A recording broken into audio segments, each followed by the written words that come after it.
حضرت عبداللہ بن مبارک وہ بیان کرتے ہیں کہ ایک سال میں حج کرنے کے لیے مکہ المکرمہ گیا. توجہ ہے باب کی؟ کچھ یہ بات سے کہہ رہے سبحان اللہ. کون ہے؟ حضرت عبداللہ بن مبارک. وہ بیان کرتے ہیں کہ میں حج کرنے کے لیے مکہ المکرمہ گیا, زیارت کی خانہ کعبہ کی, رات کو طواف کیا. خانہ کعبے کا طواف کرنے کے بعد بس وہیں بیٹھا تھا, اللہ کی بارگاہ میں عرض کر رہا تھا, التجائے کر رہا تھا. وہیں بیٹھے بیٹھے میری آنکھ لگ گئی, مجھے نیند آ گئی. میری آنکھ جب لگی تھی نیند آ گئی, تو بس نیند کی ہی حالت میں نے کچھ آوازیں سنی جو میرے کانوں تک پہنچی. فرشتے ہیں جو رب کے آپس میں گفتگو کر رہے ہیں. توجہ کرنا, فرشتے آپس میں گفتگو کر رہے ہیں. ایک فرشتہ دوسرے سے پوچھتا ہے بتاؤ اس سال کتنے لوگ حج کرنے کے لیے آئے ہیں. دوسرا فرشتہ جواب دیتا ہے کہ اس سال 6 لاکھ لوگ حج کرنے کے لیے آئے ہیں. 6 لاکھ افراد ہیں, 6 لاکھ لوگ ہیں جو حج کرنے کے ارادے سے اس دفعہ مکہ المکرمہ کی سرزمین خانہ کعبے کا طواف کرنے کے لیے آئے ہیں. دوسرے فرشتے نے سوال کیا بتاؤ اس سال کس کس کا حج قبول ہوا, کس کس کا حج قبول نہیں ہوا. تو تیسرے فرشتے نے جواب دیا کہ اس سال 6 لاکھ جو حج کرنے کے لیے آئے تھے ان میں سے کسی کا بھی حج قبول نہیں ہوا. 6 لاکھ حج کرنے کے لیے آئے ہیں لیکن ان میں سے کسی ایک کا بھی حج رب کی بارگاہ میں قبول نہیں ہوا. حضرت عبداللہ بن مبارک فرماتے ہیں جو ہی میں نے یہ جملے سنے خوف آیا, اٹھ بیٹھا. دل کے اندر خوف پیدا ہوا کہ 6 لاکھ حج کرنے کے لیے آئے ہیں, طواف کعبہ بھی کر رہے ہیں, لیکن 6 لاکھ میں سے کسی کا بھی حج قبول نہیں ہوا. وہ کہتے ہیں میں بیٹھا رو رہا تھا, رب کی بارگاہ میں عرضیہ کر رہا تھا کہ مالک یہ کیا ماجرا ہے کہ 6 لاکھ حج کرنے کے لیے آئے اور ان میں سے کسی کا بھی حج قبول نہ ہو.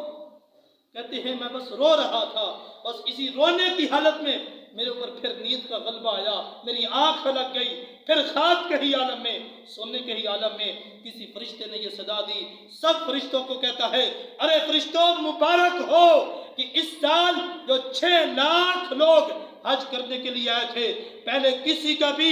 رب نے حج قبول نہیں کیا تھا, اور آج کی رات خالق کائنات اللہ وحدہ لا شریک نے دمشق کے اندر رہنے والے ایک مزدور علی اس کا نام ہے, علی بن الموافق اس کا نام ہے, اور ایک مزدور ہے جوتوں کی سلائی کا وہ کام کرتا ہے. خالق کائنات نے اس دمشق کے رہنے والے کے گھر بیٹھے کا حج قبول کر لیا ہے, اور اس کے صدقے اللہ نے اس سال سارے حاجیوں کا بھی حج قبول کر لیا ہے. جب فرشتوں نے یہ صدا بلند کی کہ مبارک ہو کہ اللہ نے 6 لاکھ حاجیوں کا کوئی حج قبول نہ کیا تھا, لیکن آج کی رات وہ دمشق کے اندر رہنے والا علی بن الموافق, وہ جوتیوں کا کام کرنے والا, وہ موچیوں کا کام کرنے والا, وہ مزدوری کرنے والا, جوتیاں سی کر اپنے گھر کا گزر بسر کرنے والا, اس کا اللہ نے گھر بیٹھے حج بھی قبول کر دیا ہے, اور اس کے صدقے اس سال 6 لاکھ لوگوں کا بھی حج قبول ہو گیا ہے. وہ کہتے ہیں میری آنکھ کھلی, میں حیران رہ گیا کہ وہ کتنا خوش نصیب بندہ ہے جو حج کرنے آیا بھی نہیں, طواف کعبہ کیا ہی نہیں, زیارت کعبہ کی ہی نہیں, اور گھر بیٹھے اللہ نے اس کا بھی حج قبول کر دیا ہے, اسے مقبول حج کا ثواب بھی عطا کر دیا ہے, اور 6 لاکھ لوگوں کا بھی حج اللہ نے اس کے صدقے قبول کیا ہے. کہتے ہیں کہ بس اب اسی کی زیارت کرنی ہے, اب اسی سے ملاقات کرنی ہے. ارے طواف کعبہ بھول گئے, زیارت کعبہ بھول گئے, اور صبح کو ہی اپنے سفر کی تیاری شروع کی, دمشق کی طرف چل پڑے. دمشق شہر کے اندر پہنچتے ہیں, نام یاد تھا علی بن الموافق, اس کا نام پوچھتے پوچھتے کہ گھر تک پہنچ جاتے ہیں. جب گھر پہنچتے ہیں نا تو دروازے پہ دستک دیتے ہیں, جب دروازے پہ دستک دیتے ہیں تو وہ باہر نکلتا ہے, اور اسے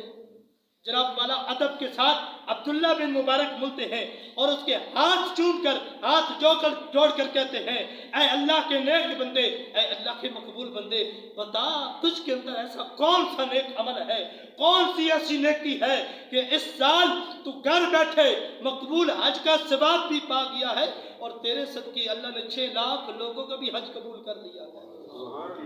6 لاکھ لوگوں کا بھی حج قبول کر لیا ہے. وہ رو پڑا, اس کی آنکھوں میں آنسو آئے اور غشی کھا کے زمین پہ گر گیا. جب ہوش آیا نا تو عبداللہ بن مبارک پھر اس سے پوچھتے ہیں بتا یار کون سی ایسی نیکی تھی، کون سی ایسی تیرے اندر بھلائی تھی کہ جس وجہ سے اللہ نے تجھ سے اتنا پیار کیا کہ تجھے گھر بیٹھے مقبول حج کا بھی ثواب عطا کر دیا اور 6 لاکھ حاجیوں کو بھی ثواب مل گیا، ان کے بھی حج قبول ہو گئے۔ وہ رو کر کہتا ہے میرے اندر کوئی ایسی نیکی نہیں ہے، کوئی ایسا میرے اندر کمال نہیں ہے، میرے دل کی خواہش تھی، توجہ کرنا ان جملوں پہ، وہ موچی کہتا ہے جوتیوں کا کام کرنے والا، میرے دل کے اندر خواہش تھی کہ میں خانہ کعبے کا طواف کروں، میں خانہ کعبے کی زیارت کروں، میرے پاس زمین نہ تھی، میرے پاس کوئی کاروبار نہ تھا، میں کوئی دولت والا نہ تھا، بس جوتیوں کا کام کرتا تھا، مجھے 30 سال کا عرصہ لگ گیا، میں جوتیوں کی مزدوری کے اندر 1-1 روپیہ جوڑتا رہا، 1-1 کوٹی جوڑتا رہا کہ میں نے زیارت کرنی ہے خانہ کعبہ کی، میں نے حج کرنا ہے، 30 سال کا عرصہ لگ گیا۔ 30 سال کے بعد بڑی محنت اور مشقت کے بعد میرے وہ پیسے پورے ہوئے تھے 300 درہم جن کے اوپر میں جا کے حج کر سکتا تھا۔ 30 سال کے بعد جب میرے وہ پیسے پورے ہوئے میں نے تیاری کر لی، جب میری تیاری مکمل ہوگی، توجہ کر دیں جملوں پہ، صبح کو میں نے قافلے کے ساتھ جانا تھا حج کرنے کے لیے، صبح کو میں نے قافلے کے ساتھ سفر شروع کرنا تھا زیارت کعبہ اور طواف کعبہ کرنے کے لیے، لیکن وہ کہتے ہیں کہ رات ہوئی نا تو میرے گھر کے اندر میرے بیوی بچے تھے، تو ہمسائے کے گھروں میں سے نا گوشت کے ابلنے کی خوشبو میرے گھر کے اندر آئی، توجہ گوشت کے ابلنے کی خوشبو میرے گھر تک آئی، تو میرے بیوی بچے مجھے کہتے ہیں بڑی مدت گزر گئی گوشت نہیں کھایا، بڑی مدت گزر گئی ہے ہم نے گوشت نہیں کھایا، آج دل کر رہا ہے کہ ہم بھی گوشت کھا لیں۔ وہ کہتے ہیں کہ بیوی بچوں نے جب یہ خواہش کی تو میں چل پڑا اپنے پڑوسی کے دروازے کی طرف، اپنے پڑوسی کے دروازے کے قریب جا کر میں نے دروازے پہ دستک دی تو وہ باہر نکلا، میں نے اسے کہا کہ بڑے عرصے بعد میرے بیوی بچوں نے آج خواہش کا اظہار کیا، تو میرے بیوی بچے کہتے ہیں کہ ہمارا دل کر رہا ہے کہ ہم گوشت کھائیں، آپ کے گھر میں گوشت پک رہا ہے، 1 کولی سالن کی گوشت کی ہمیں بھی دے دیں تاکہ میرے بچوں کی خواہش پوری ہو جائے، میں اپنے بیوی بچوں کی خواہش کو پورا کر سکوں۔ وہ کہتے ہیں جب میں نے اتنی بات کی نا تو اس کی آنکھوں میں آنسو آ گئے، وہ گھر کا مالک جس کے گھر کے اندر گوشت کی خوشبو آ رہی تھی وہ رونے لگ گیا۔ وہ پوچھتے ہیں بھائی تو رو کیوں رہا ہے، 1 سالن کی کولی کا ہی سوال کیا ہے نا کہ میرے بیوی بچوں کی یہ خواہش ہے کہ وہ بھی گوشت کھا لے تو دے دینا، رونے کی وجہ کیا ہے؟ وہ رو کر کہتا ہے کہ تو بھی ٹھیک کہتا ہے کہ تیرے بیوی بچوں کی خواہش ہے، لیکن مجھ سے بھی تو پوچھنا، کئی ہفتوں سے فاقہ ہے گھر کے اندر، کئی ہفتوں سے میرے گھر کے اندر چولہا نہیں چلا، کئی ہفتے ہو گئے میرے بیوی بچے بھوکے ہیں، بھوک سے بلک رہے ہیں، بھوک سے مر رہے ہیں، لیکن میں اپنے بچوں کو بھوکا مرتے نہ دیکھ سکا، میرے بچوں کے اوپر ایسے لگتا تھا جیسے موت آ رہی ہو، ایسے بھوک سے تڑپ رہے تھے میرے بچے،